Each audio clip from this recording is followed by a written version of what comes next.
உழைப்புக்கு கடவுள் ஒரு எடுத்துக்காட்டு. ஒரு பயிற்சியாளர் கூட்டத்தினை பார்த்து, நாட்டில் மிகவும் பணக்கார கோவில் எது என்று கேட்டதும் எல்லோரும் ஒரே குரலில் திருப்பதி வெங்கடாஜலபதி என்று சொன்னார்கள். ஏன் என்றார் பயிற்சியாளர். ஆளுக்கு ஒரு பதில் கூறினார்கள். பயிற்சியாளர் திருப்தி அடையவில்லை. எத்தனையோ இடங்களில் பெருமாள் கோவில் இருக்கு, ஆனால் திருப்பதியில் மட்டும்தான் சாமி இரவு 12 மணி வரை பக்தர்களை பார்த்து ஆசீர்வதிக்கிறார். மீண்டும் காலையில் 3 மணிக்கு எழுந்து தரிசனம் தருகிறார். பகலில் ஓய்வு எடுப்பதில்லை. மற்ற கோவில்களில் இரவு 8 மணிக்கு நடை சாத்தப்பட்டு மீண்டும் காலை 6 மணிக்கு தான் தரிசனம் கிடைக்கும்.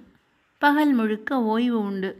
இந்த பெருமை அனைத்தும் திருப்பதி கோவிலில் பணிபுரியும் பணியாளர்களையே சார்ந்தது. அப்படி பணியாளர்கள் ஓய்வு ஒழிவில்லாமல் 24 மணி நேரத்தில் 3 மணி நேரம் மட்டுமே ஓய்வெடுத்துக் கொள்கிறார்கள். ஆக அந்த பணியாளர்கள் ஓய்வில்லாமல் உழைப்பதால் தான் திருப்பதி வெங்கடாஜலபதி பணக்கார சுவாமியாக இருக்கிறார். ஆகையால் கடுமையாக உழைத்தால்தான் செல்வம் பெருகும் என்பது கடவுளுக்கே பொருந்தும் போது நமக்கு பொருந்தாதா என்று பயிற்சியாளர் சொன்னதும் கூட்டம் ஆரவாரித்து கரகோஷம் எழுப்பியது.